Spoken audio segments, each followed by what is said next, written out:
ನಾನು ವಂದಿಸುವುದಕ್ಕೆ ಮೊದಲೇ ನೀವು ಹರಸ್ತೀರಿ, ನಿಮ್ಮ ಕೈ ಬರ್ತದೆ ನನ್ನ ಹೌದಾಗಿ. ಸಮಯ ಅಲ್ಲ ನನಗೆ, ಇನ್ನೊಬ್ಬರಿಗೆ ನಾವು ಪಡಿಬೇಕು ಅಂತ ಆದ್ರೆ ನಾವು ಸರಿ. ಅಲ್ಲಿ ನಾನು ಒಂದು ಆತಿಥ್ಯ ಮಾಡ್ಬೇಕ ಬೇಡವಾ? ಅಲ್ಲ, ನೀನು ಹೇಗೆ ವಂದಿಸ್ತಿಂತ ಗೊತ್ತುಂಟು, ಮತ್ತೆ ಯಾಕೆ ಸುಮ್ಮನೆ ಕಾಲ ವಂದಿಸ್ತಿಂತ ಗೊತ್ತುಂಟು, ಕಾಲ ಹೆಗಲ ಮಾಡುವುದೇ ನಿಮ್ಗೆ ನಡೆದಾಡ್ಲಿಕ್ಕೆ ಆಗ್ತದೆ. ಕುಳಿತುಕೊಂಡ ಬಹಳ ದೀರ್ಘಕಾಲ ತಪ್ಪ ಮಾಡುವುದು ಗೊತ್ತಾಗ್ತದೆ. ಎಲ್ಲ ಮನೆಯಲ್ಲಿ ಪೂರೈಕೆ ಬಂದದ್ದು. ಅಲ್ಲ, ಮುಖ ನೋಡುವ ಗೊತ್ತಾಗ್ತದೆ. ತೇಜಸ್ ಹೆಚ್ಚೆಚ್ಚು ಮಾಡಿದಾಗ ಮುಖದಲ್ಲಿ ಕಳೆ ಬರ್ತದೆ. ತೇಜಸ್ಸು ನಿಮ್ಮ ಮುಖದ ಹಿಂದಿರುವಂತಹ ಪ್ರಭಾವನೆ ಹೇಳ್ತಾಳೆ. ಒಳ್ಳೆ ಅನುಷ್ಠಾನಿ ಕರ್ಕೊಂಡು ಬಂದೆ. ನೋಡಿದ್ರೆ ತಲೆಯಲ್ಲಿ ಒಂದು ಕಂಕದಲ್ಲಿ ಗಂಟು, ಹಣೆಯನ್ನು ಬಡ್ತು, ಮತ್ತೆ ಒಂದು ದಂಟು ಹೊರಟವರಲ್ಲಿ. ಇದು ನಾವು ನಿನ್ನ ಹೆಸರು ಕೇಳಿ ಯಾವತ್ತ? ಹೌದಾ? ಅದೇ ಪ್ರಚಾರದಲ್ಲಿ ಕೆಲವು ಕಡೆ ಬೈತಾರೆ, ಕೆಲವರು ಅವರದು ಪ್ರಚಾರ ಹೇಳುದು ಬೈಯುದಲ್ಲ ಇದು. ಕೆಲವರಿಗೆ ಬಂದವರಿಗೆ ನೀವೇನು ಮಾಡಿದ್ದೇವೆ ತಕೊಂಡು ಹಿಂದುಕೊಂಡು ಹೋಗಿ ನಾಡಿ ಪಡೆಯುವುದಕ್ಕಾಗಿ ನಾವು ಒಳ್ಳೆ ಮಾಡಿದ್ದೇವೆ. ತಿಂದು ಹೋಗಿ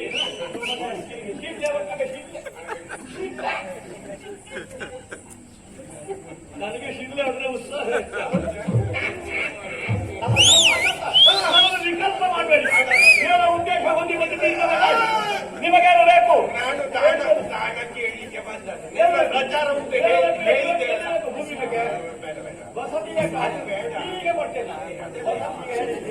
ಅಗತ್ಯವಾದ ಅದು ಯಾವುದು ಬೇಡ. ಮತ್ತೆ ಕೊಡ್ತೀಯಲ್ಲ ಏನು ಬೇಕು? ಕೊಡ್ತಿಂತ ನಿಘಂಟು ಬೇಕಲ್ಲ ನಮಗೆ. ಯಾಕೆ ಭರವಸೆ ಇಲ್ಲ? ಆಮೇಲೆ ಕೇಳಿದ ಮೇಲೆ ಕೊಡುದಿಲ್ಲ ಅಂತ ಹೇಳಿ ನಾನು ಇದುವರೆಗೆ ಹಾಗೆ ಮಾಡಿದ್ರೆ ನಿಮಗೆ ಯಾರು ಮೋಸ ಮಾಡಿದ್ದಾರೆ? ಹೌದಲ್ಲ, ಇಂದಿನ ನಾನು ಸಹ ಮೋಸ ಮಾಡುವವನ? ಸಮೋಸ ಮಾಡಬೇಡ. ಹಾಗಲ್ಲ, ನಾನು ಸಹ ಮೋಸ ಮಾಡಬೇಡ. ಮಾಡುವುದಿಲ್ಲ.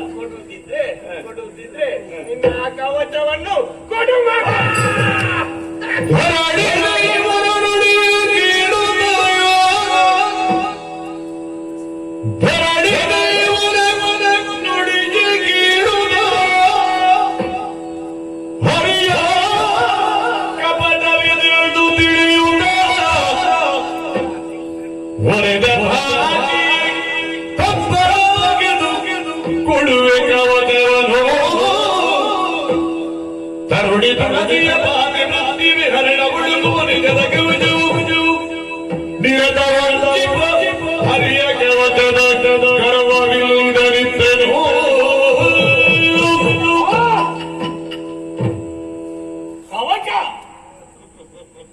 ಒಬ್ಬ ಬ್ರಾಹ್ಮಣ ಬಂದು ಕೇಳ್ತಾನೆ, ಬ್ರಾಹ್ಮಣನಿಗೆ ಏನು ಬೇಕು?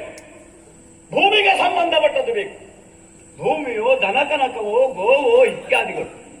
ಇದನ್ನು ಕೇಳ್ತಾನೆ ಅಂತ ಭಾವಿಸ್ತೀನಿ ನನ್ನ ಕವಚದಿಂದ ಇವನಿಗೆ ಏನು ಪ್ರಯೋಜನ? ಹಾಗಾದ್ರೆ ಭೂಮಿಗೆ ಸಂಬಂಧಪಟ್ಟವರಲ್ಲ ಎಂಬ ನಿಲುಮೆಗೆ ಬಂದೆ ನಾನು. ಹರಿಯ ಕಪಟ.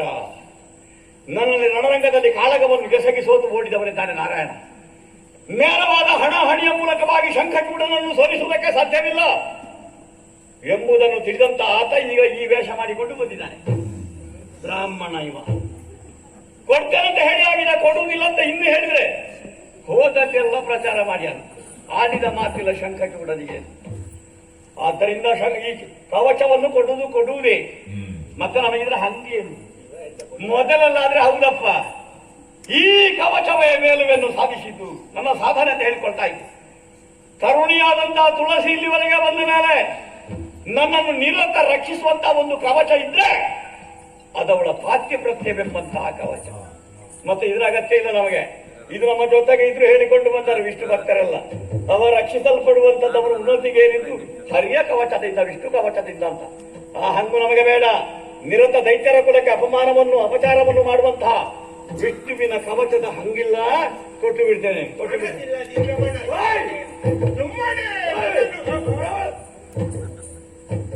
ನೀವು ಎತ್ತಬೇಕಲ್ಲಿದ್ದ ನಾನು ಹೋಗುದು ನಿನಗೆ ಸುಮ್ಮನೆ ಮನಸ್ಸಿಲ್ಲದಿದ್ರೆ ಯಾಕೆ? ಮೆಣಸಿಲ್ಲ ಅಂತ ಹೇಳಿದ್ಯಾರು? ಅಲ್ಲ, ಕೊಡುವುದಕ್ಕೆ ನೀವು ಕೇಳಿದ್ದು ಗುರುತರವ. ಹೌದಾ? ಸ್ವಲ್ಪ ಆಲೋಚನೆ ಮಾಡುವಂತದ್ದು. ಸಾವಿರ ವರ್ಷಗಳ ಕಾಲ ತಪಸ್ಸನ್ನು ಮಾಡಿ ನಾನು ಪಡೆದ ಕವಚ ಕೇಳ್ತೀನಿ ನೀವು. ಹೌದಾ? ಮತ್ತೆ ಸ್ವಲ್ಪ ಆಲೋಚನೆ ಮಾಡಬೇಕಾಗಲ್ಲ. ಈಗ ಬೇರೆ ಯಾರನ್ನು ಕೇಳ್ತೀನಿ, ಆವಾಗಲೇ ಕೊಟ್ಟಿದ್ದೇನೆ. ಇರ್ಲಿ, ನಿರ್ಧಾರ ಎಂತ ಆಯ್ತು? ನಿರ್ಧಾರ ಕೊಡುವೆ. ಹುಟ್ಟುತ್ತೆ ಅಂತ ನಿನಗೆ ಇದು ಬೇಕಲ್ಲ. ಆದ್ರೆ ನಾನಂದ್ರೆ ಹೊರಟದಂದ್ರೆ ನಮ್ಮ ಊರಲ್ಲಿ ಚಿರತೆ ಉಂಟು ಮಾರೆ. ನನಗೆ ಕವಚಗ್ರೇನು ಮಾಡ್ಲಿಕ್ಕಿಲ್ಲ. ಅದೇ ಬೇಗ ಒಮ್ಮೆ ಮುಟ್ಟು ಆಟ ನೀನು ಕೊಡೋದಿದ್ರೆ ನನಗೆ ಇದು ದೊರಕಿ ಬಹಳ ಕಾಲ ಆಯ್ತು ಅಂತ ನಾನಿದನ್ನು ದೇಹಕ್ಕೆ ಧರಿಸಿ ದೀರ್ಘಕಾಲವಾಗಿ ಹೋಗಿ ಸುಮ್ಮನೆ ಇನ್ನು ಎಂತ ದೇಹಕ್ಕೆ ಅವಚ್ಚಿ ಉಂಟು. ಹೌದಾ? ಈಗ ಕೇಳುವಾಗ ನಾನು ಕೊಡುವುದಕ್ಕೆ ಕಿತ್ತು ಕೊಡ್ಬೇಕು. ಕಿತ್ತು ಕೊಡ್ಬೇಕು. ಕಿತ್ತು ಕೊಡುವಾಗ ಸ್ವಲ್ಪ ರಕ್ತ ಬಂದಿತ್ತು. ರಕ್ತ ಬಂದಿ ಅಲ್ಲ ರಕ್ತ ಬರ್ಬೇಕಲ್ಲ. ಅಲ್ಲ ನಿಮಗೆ ರಕ್ತ ಅಂತಂದ್ರೆ ಅಲ್ಲ ಅಲ್ಲ ಅದು ಬಂದಿತ್ತು ಅಂದೆ. ಅಂಟಿಕೊಂಡಿರುವಾಗ ಬರ್ಲೇಬೇಕಲ್ಲ. ತರ್ಕದಲ್ಲಿ ಹೇಳಿ ನಿಮಗೆ ರಕ್ತ ನೋಡಿದ್ರೆ ಭಯ ಆಗಿದ್ದಾರೆ. ಅವನೇ ಮತ್ತೆ ಭಯ ಆಗ್ತದೆ. ಹಾಗಾದ್ರೆ ಏನು ಮಾಡುದು ಈಗ? ಆಚೆ ನೋಡ್ತೇನೆ ನೀನು ಈಚೆ ನೋಡ್ತೀಯ. ನಿಮಗೆ ಆದ್ರೂ ಕವಚ ಬೇಕೇ ಅದು ಬೇಕು ಬೇಕು. ಹೌದಾ? ಹೌದೌದು. ಈಗಳಿ ಈಗಳಿ